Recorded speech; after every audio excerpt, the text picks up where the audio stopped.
محمد رسول اللہ صلی اللہ علیہ وآلہ وسلم کی ذات پاک پر سامعین قدر، قرآن پاک کے 10ویں پارے کی سورۃ التوبہ کی ایک آیت میں نے اللہ کی توفیق سے آپ کے سامنے تلاوت کی ہے۔ اعلان ہے لا تصلی علی احد منہم مات ابدا، کہ اے محبوب اگر ان میں سے کوئی بھی فوت ہو جائے تو آپ کو اس کا جنازہ پڑھنے اور پڑھانے کی ہرگز اجازت نہیں۔ ولا تقم علی قبرہ،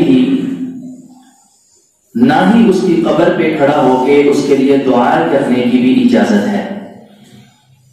انہم کفروا باللہ ورسولہ، وجہ یہ ہے کہ انہوں نے اللہ کے ساتھ اور اس کے رسول کے ساتھ کفر کیا ہے۔ وماتوا وہم فاسقون، اور یہ مرے اس حال میں ہے کہ فاسق و فاجر نافرمان تھے۔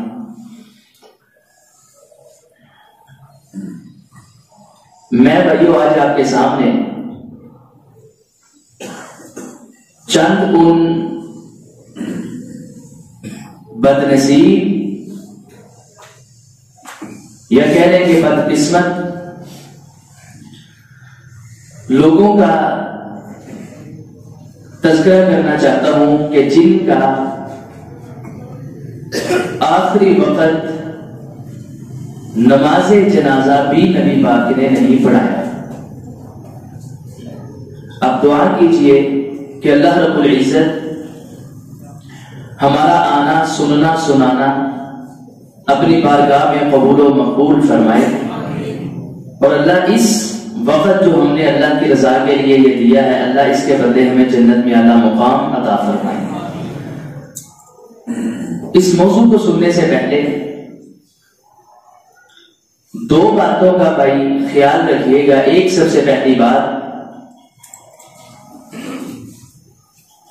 کہ نبی علیہ الصلوۃ والسلام کو اللہ رب العزت نے فرمایا تھا وَصَلِّ عَلَيْهِمْ إِنَّ صَلَاتَكَ سَكَنٌ لَهُمْ، کہ جب لوگ آپ کے پاس آئیں آپ ان کو دعا دیجئے، کیونکہ آپ کی دعا ان کو تسکین پہنچاتی ہے۔ اب آپ غور کیجئے کہ نبی پاک کی زندگی یہ مبارک آپ نے کبھی ہو سکتا ہے کہ کسی کافر کو، مشرک کو، یا جو آپ کا نافرمان ہے، آپ کا دشمن ہے، اسے بد دعا دی ہو؟ نہیں تو آپ کی زندگی کا مطالعہ کیجئے۔ طائف کے اندر گئے، آپ سنتے رہتے ہیں نبی پاک کو پتھر مارے گئے، برا بلا کہا گیا، حتیٰ کہ آپ کا خون مبارک جسم سے، جسم اطہر سے نکل کے آپ کی جوتی میں جمع ہو گیا۔ فرشتہ آیا، کہنے لگا حکم کیجئے دونوں وادیوں کے درمیان، پہاڑوں کے درمیان ان کو پیس کے رکھ دو۔ آپ نے فرمایا نہیں، میں تو اللہ سے یہ دعا کرتا ہوں، یہ مجھے نہیں جانتے، اللہم اہد قومی فإنہم لا یعلمون، یہ نہیں جانتے اللہ، مجھے تجھ پہ یقین ہے کہ تو ان کی نسل میں سے ایسے لوگ پیدا فرمائے گا جو مجھے جانیں گے بھی اور مجھے کلمہ پڑھ کے جنت میں بھی جائیں گے۔ آپ دیکھ لیجئے طائف کے اندر آج مسلمان آباد ہیں، بددعا ستایا گیا، تڑپایا گیا نہیں دی۔ اس کے علاوہ بڑے سے مواقع ہیں، نبی پاک نے معاف کر دیا، بددعا نہیں دی۔ لیکن یہ بدقسمت کون ہے؟ غور اس بات پہ کرنا ہے کہ کیا ہمارے اندر یہ جرم تو نہیں کہ ہم اگر نبی پاک کا عہد مبارک، آپ کا زمانہ پاتے تو شاید نبی پاک ہمارا جنازہ بھی نہ پڑھاتے۔ ایک تو اس بات کا خیال رکھنا ہے۔ دوسری بات کہ کتنے ہی بدقسمت ہیں، نبی پاک نے اپنی مرضی سے ان کا جنازہ نہیں چھوڑا، بلکہ اللہ نے حکم فرمایا ہے کہ اب میں کہتا ہوں ان کا جنازہ بھی نہیں پڑھنا اور ان کے لیے دعائیں مغفرت بھی نہیں کرنی۔ پہلے خود ہی حکم دیا کہ ان کے لیے دعا کیجیے، آپ کی دعا ان کو تسکین پہنچاتی ہے، سکون پہنچاتی ہے، لیکن پھر فرمایا ان کے لیے دعا بھی نہیں کرنی۔ آپ پھر ایک دفعہ دعا کریں. میں اپنا موضوع کا آغاز کروں کہ اللہ ہمیں ان بد نصیبوں کی لسٹ سے نکال کے ہمیں خوش قسمت بنا کے نبی پاک کے ساتھ بغیر حساب کے جنت کا داخلہ نصیب فرمائے. سب سے پہلا گناہ وہ ہے شرک. جو مشرک بندہ ہے اس کے متعلق قرآن پاک کا 11واں پارہ اور وہ بھی سورۃ التوبہ ہے. فرمایا ما کان للمشرکین ما کان للنبی والذین آمنوا ان یستغفروا للمشرکین. فرمایا کہ مومنوں کو لائق ہی نہیں ہے, مومنوں کو اور نبی کو زیب ہی نہیں دیتا کہ ان یستغفروا للمشرکین, کہ وہ مشرکین کے لیے استغفار کی دعا کریں یا ان پہ جنازہ پڑھیں. آگے اتنی سخت بنی. فرمایا ولو کانوا اولی قربا, اگر وہ قریبی رشتہ دار ہی کیوں نہ ہوں. فرمایا ان کا جنازہ پڑھنے کی اللہ نے اجازت نہیں دی. دعائے مغفرت کرنے کی اجازت تب تک ہے جب تک وہ زندہ ہے. فرمایا اس کے بعد اللہ نے یہ بھی اختیار کھینچ لیا. ہم کہتے ہیں نبی کے پاس سارے اختیار, نبی سب کام کر سکتا ہے. اللہ کا پڑھیا چھڑا لے نعوذ باللہ, محمد کا پڑھیا چھڑا کوئی نہیں سکتا. لیکن اللہ رب العزت ادھر خود فرما رہے ہیں کہ اے نبی تو نے ان کے لیے دعائے مغفرت بھی نہیں کرنی اور ان کا جنازہ بھی نہیں پڑھنا. یہی تمہیں بھی لائق ہے اور مومنین کو بھی یہی زیب دیتا ہے. مشرک کا جنازہ نہیں.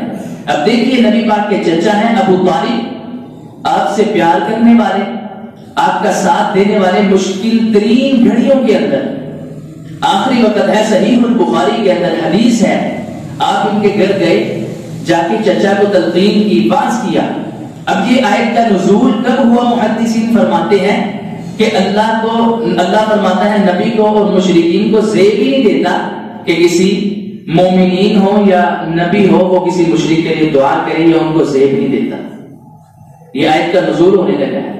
صحیح البخاری کے اندر ہے, آپ اپنے چچا کے گھر گئے, چچا مشرک ہے, سمجھایا, واز کیا, تلقین کی.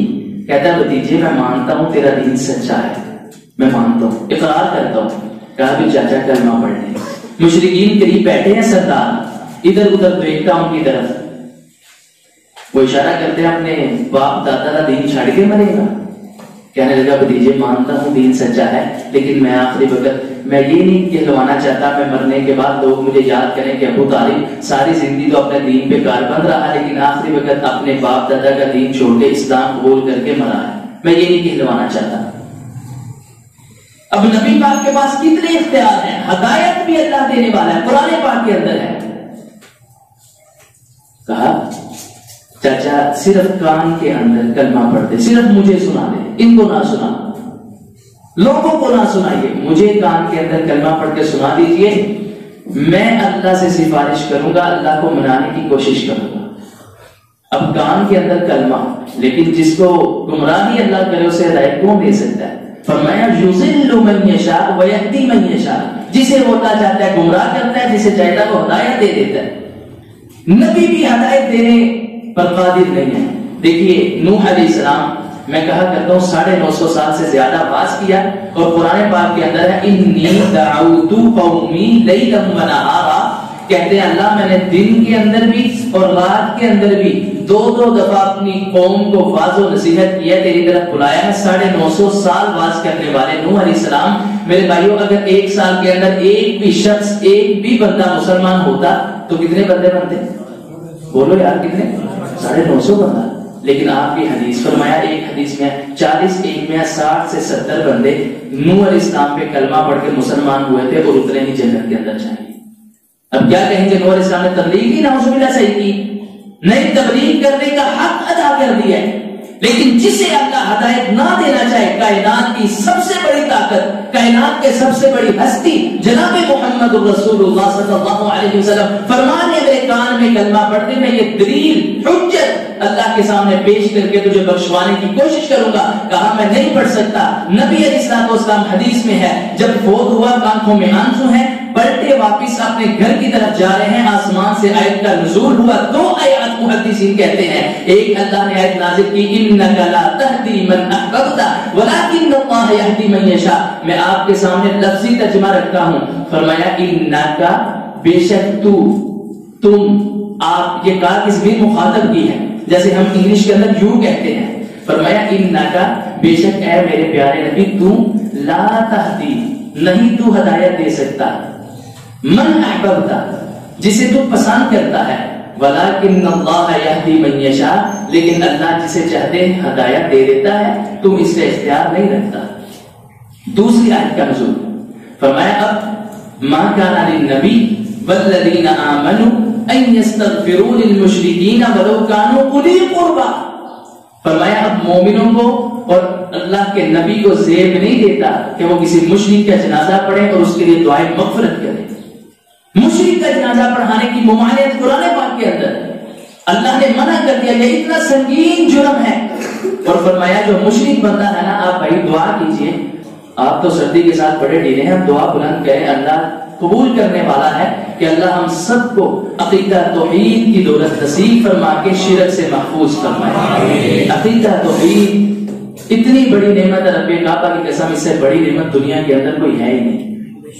جو نہیں عقیدہ توحید جس کے پاس قرآن پاک کا اعلان ہے, ہمارا اعلان نہیں. فرمایا جو ہے انہو من یشرک باللہ جس بندے نے اللہ کے ساتھ شرک کر دیا نا فقد حرم اللہ علیہ الجنہ 8ویں پارے کی آیت فرمایا اللہ نے اس پر جنت کو حرام کر دیا ہے. دو بندے جنت کے اندر نہیں جائیں گے, دو قسم کے. جب اللہ کے نبی سفارش کریں گے اللہ کہے گا جس کو چاہتا ہے لے جا. اے میرے محبوب دو قسم کے بندے ہمیشہ کے جہنمی ہیں. کون کون سے؟ خالدین فیہا ابدا. ایک کافر جس نے ایمان ہی نہیں لایا, کلمہ ہی نہیں پڑھا, اور دوسرا مشرک بندہ. فرمایا اس کے علاوہ جس کے دل میں ایمان تھا اگر وہ زانی بھی تھا, چور بھی تھا, ڈاکو بھی تھا, چغل خور بھی تھا. آپ کی حدیث ہے, صحابہ نے جب یہ سنا نا میرے بھائیو غور کرنا, کہہ رہے کہ وَإِن زَنَا وَإِن سَرَقَ یا رسول اللہ آخری وقت چور اور زانی بھی جنت کے اندر چلا جائے گا؟ فرمایا ہاں چلا جائے گا شرط شرک نہ کیا ہو. تیسری دفعہ سوال, تیسری دفعہ آپ نے فرمایا اوے ابو سعید خدری, ابو موسیٰ اشعری, ابو ہریرہ رضی اللہ تعالی عنہ اجمعین تمہارے ہاتھ خاکلود ہوں. آپ نے پیار سے کہا تمہارے ہاتھ خاکلود ہوں. اللہ کا نبی جو کہہ رہا ہے کہ جس نے شرک نہیں کیا اگر وہ زانی بھی ہے, چور بھی ہے, اللہ بالآخر عذاب دے کے اس کو جنت کے اندر داخل ضرور فرما دے گا. یہ عقیدہ توحید کتنی بڑی نعمت ہے, کتنی بڑی نعمت. صحیح البخاری کے اندر حدیث بطاقہ کے نام سے مشہور. اپنا ایمان تازہ کیجئے میرے اور آپ کے پیر و مرشد جناب محمد صلی اللہ علیہ وسلم کی حدیث. آپ نے فرمایا یہ عقیدہ توحید اتنی بڑی نعمت ہے, قیامت کے دن اللہ کے دربار کے اندر ایک شخص لایا جائے گا, کھڑا ہے سامنے, اللہ کہے گا اس کے نامہ اعمال تولو, ترازو لاؤ. آپ نے فرمایا جب دیکھے گا نا 99 دفتر 99 کمرے گناہوں کے اس کے سامنے نظر آئیں گے, فائلیں بھری پڑی ہیں گناہوں کی اس بندے میں, 99 دفتر گناہ. حدیث سے بطاقہ بخاری کے اندر بطاقہ کہتے ہیں ٹکڑے کو, اس وجہ سے یہ حدیث بطاقہ کے نام سے مشہور ہے. آپ نے فرمایا اللہ کہے گا, یہ اللہ کو کہے گا اللہ 99 دفتر گناہ دے ان کیسے معافی ہے, نہیں ضرورت ترازو رکھنے کی, نامہ اعمال میرے توڑنے کی, کیا ہے میں جہنمی ہوں مجھے پتا ہے. فرمایا جب اس کے ترازو رکھ کے تولے جائیں گے نا اللہ کہے گا میں نے تو عدل کرنا ہے, انصاف کرنا ہے. اس کو جہنم کے اندر لے کے جایا جا رہا ہے جہنم کی طرف. اچانک فرمایا اوپر سے ایک ٹکڑا بطاقہ گرے گا, اللہ کہے گا اس کو واپس لاؤ. واپس لایا جائے گا, اللہ کہے گا یار اینو بنا ترازو کیا, اللہ ایک چھوٹا سا ٹکڑا 99 دفتر فائلہ گناہ دیا کیسے بچے, کوئی بات. فرمایا نہیں تو سمجھا ہی نہیں. فرمایا ایک پردے میں وہ ٹکڑا رکھا جائے گا, اس کے اوپر کیا لکھا ہے لا الہ الا اللہ. بھائیو کیا لکھا ہے اللہ یہ ہمارا پڑھنا قبول فرمائے. فرمایا اس کے اوپر لکھا لا, مانا کیا ہے میرا کوئی الہ, میرا کوئی معبود عبادت کے لائق ہے ہی نہیں, وہ صرف آسمان والا اللہ ایک ہی ہے.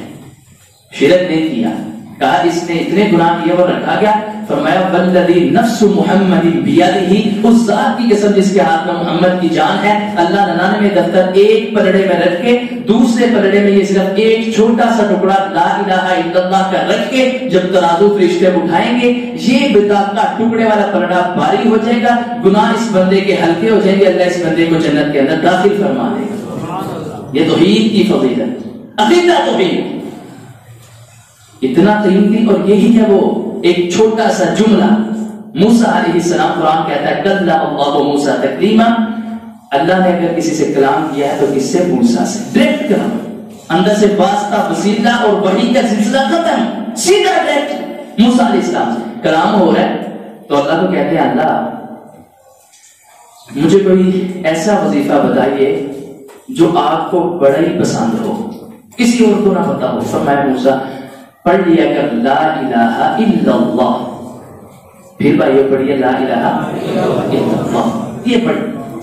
ہم جیسے کہنے لگے اللہ یہ تو ساری دنیا پڑھتی ہے، کوئی ایسا بتائیے جو کسی کو نہ پتا ہو، بڑا قیمتی، آپ کو سب سے زیادہ عزیز اور محبوب وہ کلمہ ہو۔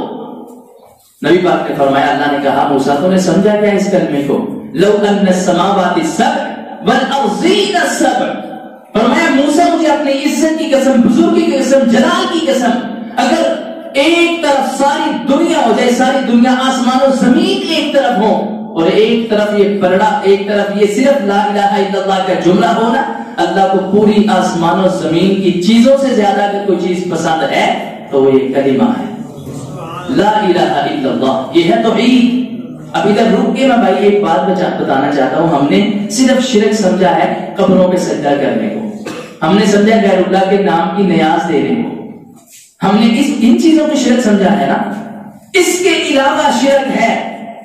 میں بتاتا رہتا ہوں، اب یہ نہ کہیے گا حافظ صاحب دوبارہ وہ ایک ہی بات کرتے ہیں، میں بھائی اصلاح کے لیے کرتا ہوں، یہ کڑے چھلے داغے تعویذ پہننا شرک ہے۔ نبی پاک کی حدیث ہے من تعلق تمیمۃ فقد اشرک، تمیمہ کسے کہتے ہیں؟ تعویذ داغی کو کہتے ہیں۔ اٹھائیے منجر، اٹھائیے قاموس عربی کی ڈکشنری اٹھائیے، چھوڑ دیجئے پیروں کو فقیروں کو جولے ڈال کر آگے، نہیں، ہمارے لیے حجت دلیل اور اگر نمونہ ہے تو کس کی زندگی ہے؟ تاجدار کونین محمد رسول اللہ کی صلی اللہ علیہ وسلم۔ آپ نے فرمایا تعویذ نہ ڈالنا، تعویذ پہ تم کرتے ہو یقین کہ یہ مجھے اس چیز سے بچائے گا، اور ہر چیز سے، ہر شر سے بچانے والا کون ہے؟ صرف اللہ ہے۔ اللہ پہ توکل تو کر کے دیکھیں، بھروسہ تو کریں، جس نے جیسا بھروسہ اللہ پہ کیا اللہ ویسا ہی اس سے پیش آئے گا۔ یہ تعویذ ڈالنا، داغا ڈالنا، یہ بھی شرک ہے۔ گاڑی نہیں لے کے نا کالی سی گندی ٹاکی ساتھ لٹکا دینا، یہ بھی شرک ہے۔ رکشا لے کے پیچھے کولی لٹکا دینا، یہ بھی شرک ہے۔ اپنے گھر کی دیوار پہ گندی ہانڈی الٹی لٹکا دینا یا ڈال دینا، یہ بھی شرک ہے۔ میرے بھائیوں یہ بھی شرک ہے۔ کرسمس آج ہے، کرسمس ڈے کی یہ آپ مبارکباد کہیں یا کسی کو وش کریں، یہ بھی شرک ہے۔ کیوں؟ آپ سوال کریں گے، کیونکہ جو ہے عیسائی یہ مشرک ہیں، گندے ہیں، پلید ہیں۔ کیوں؟ دلیل کیا مشرک ہونے کی؟ انہوں نے کہا وقالت اليہود عزیر ابن اللہ، وقالت النصارى مسیح ابن اللہ، یہ کہتے ہیں کہ عیسیٰ بن مریم خداوند، یہ اللہ کا بیٹا ہے، نعوذ باللہ۔ آپ مانتے ہیں اللہ کا بیٹا؟ نہیں، اللہ کے فرمایا قل هو اللہ احد اللہ الصمد لم یلد ولم یولد ولم یکن له کفوا احد، فرمایا کہہ دیجئے، فرما دیجئے هو اللہ احد، اللہ ایک ہے، اللہ الصمد، اللہ بے نیاز ہے، لم یلد ولم یولد، اللہ نے نہ کسی کو پیدا کیا ہے نہ اللہ نے کسی کو پیدا کیا ہے، اللہ کی اولاد نہیں ہے، اللہ کے والدین نہیں ہے، اللہ کی بیوی نہیں ہے، اللہ الصمد، اللہ اکیلا بے نیاز ہے۔ یہ نبی علیہ الصلوۃ والسلام پہ سورت نازل ہوئی ہے، دعا کیجئے اللہ ہمیں اس سورت سے پیار کرنے کی توفیق عطا فرمائے۔ حدیث سنیے، اپنا ایمان تازہ کیجئے۔ نبی علیہ الصلوۃ والسلام کے پاس صحابی آ گئے ہیں، آ کے عرض کرتے ہیں محبوب جی آپ کا ایک فلاں صحابی ہے، وہ جب بھی مغرب کی نماز پڑھاتا ہے اس کے اندر سورہ اخلاص کی تلاوت ہی کرتا ہے، اخلاص سورت پڑھتا رہتا ہے۔ نبی پاک نے فرمایا اس کو میرے سامنے پیش کیا جائے۔ آپ کے سامنے اس بندے کو لایا گیا، سامنے کھڑا ہے اور اس کے سامنے اس کے کندھے آپ کے جناب روب کے ساتھ دبدبے کے ساتھ کانپ رہے ہیں۔ آپ نے فرمایا اللہ کے بندے انہوں نے تیری شکایت کی ہے، ہر رکعت کے اندر تو سورہ اخلاص پڑھتا ہے۔ جی محبوب جی سچ شکایت آئی ہے۔ فرمایا تو اس سورت کو ہر رکعت کے اندر کیوں پڑھتا ہے اور قرآن نہیں آتا؟ کہتا محبوب مجھے سارا قرآن آتا ہے، کذا وکذا کذا وکذا، مجھے سورت بقرہ بھی آتی ہے، سورہ نساء بھی آتی ہے، سورہ آل عمران بھی آتی ہے، لیکن میری یہ سورت ہر رکعت کے اندر پڑھنے کی وجہ یہ ہے کہ مجھے اس سورت سے بڑا پیار ہے، کیونکہ اس کے اندر اللہ نے اپنی توحید کا اعلان کیا, توحید کا ذکر کیا ہے. فرمایا صحابہ پھر گواہ ہو جاؤ, اسے سورہ اخلاص سے پیار ہے تو اللہ کو اسے پیار ہے. اللہ اس پیار کی برکت سے میں آج ہی کہتا ہوں اس بندے کو بغیر حساب کے جنت کے اندر داخل فرمائے گا, صرف اس سورت کی برکت کی وجہ سے. ایک اور حدیث سنیے, معاویہ بن معاویہ رضی اللہ تعالی عنہ نبی پاک کے صحابی ہیں, فوت ہوئے. ان کا جنازہ پڑھنے کے لیے آسمان سے ملائکہ فرشتے آئے. نبی پاک حیران ہے, پریشان ہیں. جبریل ان کی قیادت کرتے ہوئے ان کو لے کے آئے, جن کا جنازہ پڑھنے کے لیے آسمان سے فرشتے آتے. معاویہ بن معاویہ کہا جبریل یہ بندے کی اتنی شان کہ اس کا جنازہ اتنے ملائکہ پڑھنے, وجہ کیا ہے؟ میرے بھائیو سننا وجہ دار قطنی کے اندر اور طبرانی کے اندر موجود ہے. جبریل عرض کرتے ہیں محبوب اسے سورت اخلاص سے پیار تھا نا, اللہ نے دینا پیار سی, اللہ نے ہمیں حکم دیا کہ جاؤ اس کا جنازہ پڑھ کے آؤ اس سورت کی وجہ سے. یاد رکھ لیجئے ان کو کرسمس ڈے کی مبارکباد کہنا, وش کرنا حرام ہے. کہیں آپ بھی ان کے ساتھ برابر کے شریک نہ ہو جائیے. نبی پاک نے فرمایا جو چغلی کرنے والا ہے وہ تو ہے ہی گناہ گار, جو چغلی سنتا ہے وہ بھی برابر کا شریک ہے. فرمایا سود جو دیتا ہے اور جو سود لیتا ہے, جو لکھتا ہے, وہ سارے برابر کے شریک ہیں. تو بھائی ادھر بھی آپ برابر کے شریک ہو. انہوں نے کہا عیسیٰ بن مریم اللہ کے بیٹے ہیں, وہ گندے اور مشرک پلید بندے, اگر آپ ان کو وش کریں ان کے ساتھ دیں تو آپ بھی برابر کے شریک ہیں. کوئی ساتھ نہیں دینا. اور بھائی ہمیں کوئی کام کرے, ہمارے ماں باپ کو برا کہے, برداشت ہو سکتا ہے, لیکن جو اللہ کی توحید خراب کرنا چاہے, جو ہمارے محبوب پہ کلمہ پڑھ کے آپ کو نہ مانے, ان کی رسالت کو نہ مانے, اس سے ہم کمپرومائز کر سکتے, ان کو ہم اپنا بھائی نہیں کہہ سکتے. انہوں نے ہمارے نبی کو نہیں مانا, عیسیٰ بن مریم کو مان کے خاموش, تو بھائی آپ ان کا کیوں ساتھ دیں؟ جو ہمارے نبی کا مخلص نہ ہو ہم ان کے مخلص ہو سکتے ہیں؟ ہم کیوں مبارکباد دیں؟ یہ بھی شرک ہے. اگر وہ مشرک ہے اس کا ساتھ دینے والا, اگر سود لینے والا اور دینے والا برابر ہے, ادھر بھی برابر کا گناہ ہے. یہ ساری شرک کی اقسام, اس کے علاوہ بھی بڑی ہے. آگے چلیے, پہلا بندہ جس کا آپ نے جنازہ نہیں پڑھایا کون تھا بھائی؟ یار جو بندہ بولو, مشرک بندہ. بولے کون؟ مشرک بندہ. اب دوسرا شخص آئیے جس کا جنازہ آپ نے نہیں پڑھایا. فرمایا لا تصلی علی احد منهم مات ابدا ولا تقم علی قبره. اعلان آ گیا آسمان سے, محبوب آج کے بعد آپ نے نہ کسی منافق کا جنازہ پڑھانا ہے اور نہ ہی اس کے لیے بخشش کی دعا کرنی ہے. میں نے آپ سے بھائی سوال کرنا ہے, ذرا چپ کرنے ہوگے. حساس ترین موضوع ہے, اس پہ غور کیجیے. پہلا مشرک بندہ, دوسرا منافق جس کا جنازہ نہیں پڑھایا آپ نے. بخاری اور مسلم کی اتھینٹک متفق روایت ہے. جب عبداللہ بن ابی مرا, منافقین کا سردار, رئیس المنافقین, اتنا ستانے والا نبی پاک کو کہ آپ جب گزرتے ہیں نا مدینے سے اپنی سواری پہ, تو لوگوں کے اندر آپ کو برے الفاظ سے پکارنے والا. کہتا حدیث کے اندر ہے یہ گھوڑا اپنا لے جا, سواری سے تیری سمیل آتی ہے جو ساڑھے کورونا نے سانو بو آتی ہے, ناؤز باللہ. اتنا گندا ترین یہ شخص, سیدہ عائشہ رضی اللہ تعالی عنہا پہ تہمت لگانے والا. آپ خطبہ دے رہے ہیں, میں پسند کروں گا میرے جمعے کے اندر کھڑا ہو کے کوئی جرات کرے اور بولے سامنے میرے. نبی پاک سب سے بڑی ہستی خطبہ دے رہے ہیں, مسجد نبی کے اندر کھڑا ہو جاتا تھا, آپ کو ناؤز باللہ بری باتیں کہتا. سیدنا عمر کہتے ہیں یا حکم کیجئے, گردن اتارنا میرا کام ہے. فرمایا نہیں عمر, اس کو چھوڑ دے, اللہ کا رسول تو بندوں کو معاف کرنے آیا ہے, گردن اتروانے نہیں آیا, چھوڑ دے اس کو. یہ بندہ گندا فوت ہوا. اس کا بیٹا بھی عبداللہ بن عبداللہ ہے, نبی پاک کا صحابی ہے, وفادار ہے, جان نچھاور کرنے والا ہے. آپ کے پاس آیا, آ کے دروازے پہ دستک ہوئی. یہ دیکھیے ہمارے نبی کی شان, کیسی رحمت للعالمین والے ہیں. آگے کہتا محبوب میں مانتا ہوں کہ میرا باپ آپ کو تکلیفیں دینے والا, پریشان کرنے والا, دکھ دینے والا, ساری زندگی ستایا اس نے. آپ کی بیوی کو نعوذ باللہ گندا کرنے کی کوشش کی, جس کے متعلق پھر اللہ نے اس کی برات کے اندر, مومنین کی ماں کی برات کے اندر آسمان سے آیات کا نزول فرمایا اور کہا یہ سارے گندے پلید جھوٹے ہیں. عائشہ کی صداقت کے اندر کل بھی کوئی شک نہیں تھا, آج بھی شک نہیں, اور قیامت تک اس کی صداقت چمکتی رہے گی انشاءاللہ. آیا کہا کیا یار کہنا چاہتا ہے عبداللہ؟ محبوب یہ آپ اپنا جبہ جو پہنا ہوا ہے نا, یہ دے دیں, میں اپنے باپ کے کفن میں شامل کر دوں، ہو سکتا ہے اللہ اس کو قبر کے عذاب سے محفوظ کر دے۔ ہمارے جیسا ہوتا، میری بیوی نے تنگ کرا مینو اور نہیں کوئی، آپ اندر گئے، حدیث میں ہے نبی پاک نے اپنا جبہ اتارا، اس کو دے دیا، یہ لے، اگر یہ پہنوانے سے اس سے اللہ معاف کر دینا تو محمد کو کوئی مسئلہ نہیں ہے صلی اللہ علیہ وسلم۔ لے گیا، قمیض پہنوائی گئی، مختصر یہ ہے، قمیض پہنوا کے آپ جنازہ پڑھانے آئے، جب اس کو غسل دیا گیا نبی پاک آگے آئے، ایک ہی جرت مند غیرت والا سیدنا عمر تھا، آگے آئے، ادبن کہا محبوب کس کا جنازہ پڑھا رہے ہیں؟ کہا عبداللہ بن ابی کا۔ اللہ نے آپ کو منع نہیں کیا؟ فرمایا اختیار دیا، منع نہیں کیا، استغفر لهم او لا تستغفر لهم ان تستغفر لهم 70 مرہ۔ اللہ نے کہا ہے اس کا جنازہ ایک باری نہیں، نبی تو 70 باری بھی پڑھا دے، 70 کو کہتے ہیں، 70 باری بھی پڑھا دے، اللہ نے معاف نہیں کرنا۔ کہا مجھے اللہ نے اختیار دیا ہے، اور امت لکھ لے اگر آج اس کا جنازہ 70 مرتبہ پڑھنے سے اللہ نے معاف کیا نا، محمد 70 مرتبہ بھی پڑھانے کے لیے تیار ہے صلی اللہ علیہ وسلم۔ یہ آپ کا اخلاق، آپ کی سیرت، آپ کا کردار، اللہ ہمیں ہر معاملے کے اندر نبی پاک کی سیرت کو اسوہ حسنہ بتانے کی توفیق عطا فرمائے۔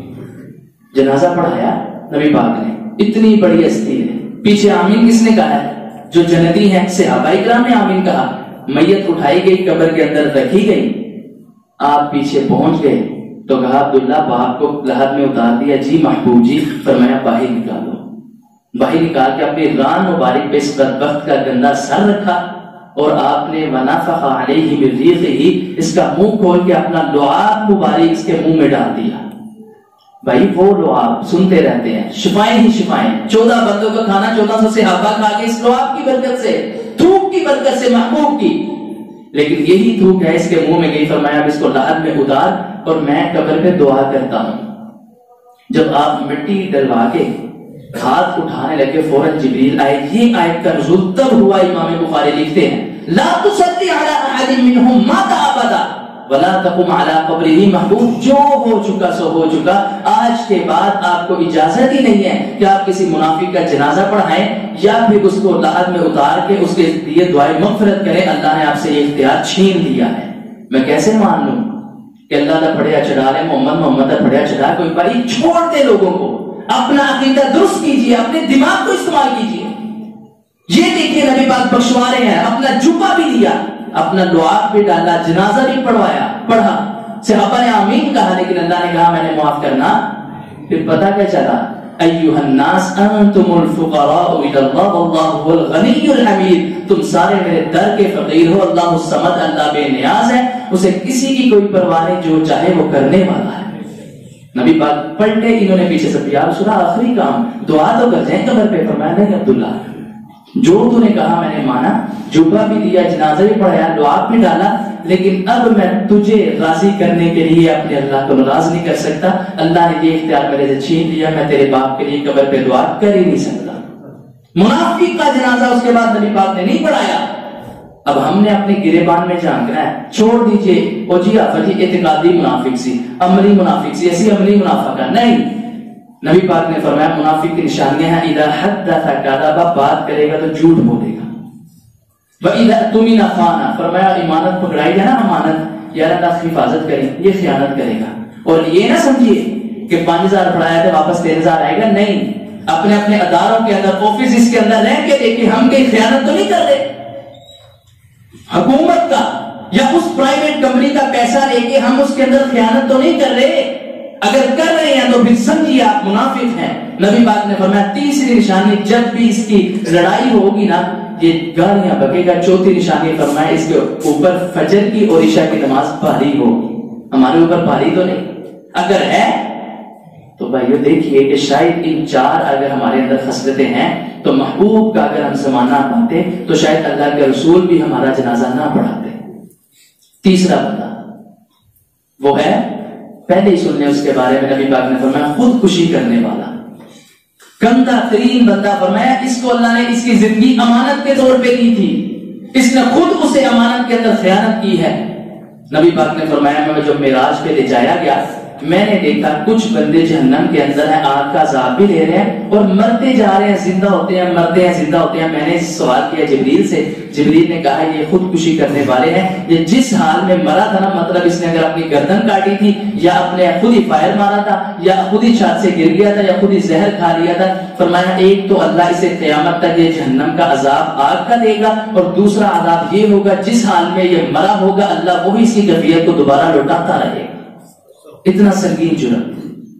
حدیث سنیے، اُتِیَ النبی صلی اللہ علیہ وسلم برجل، ایک بندہ آپ کے پاس لائے گا، قاتل نفسہ، اس نے اپنی جان کو خود ہی قتل کیا تھا، خود ہی خودکشی کی۔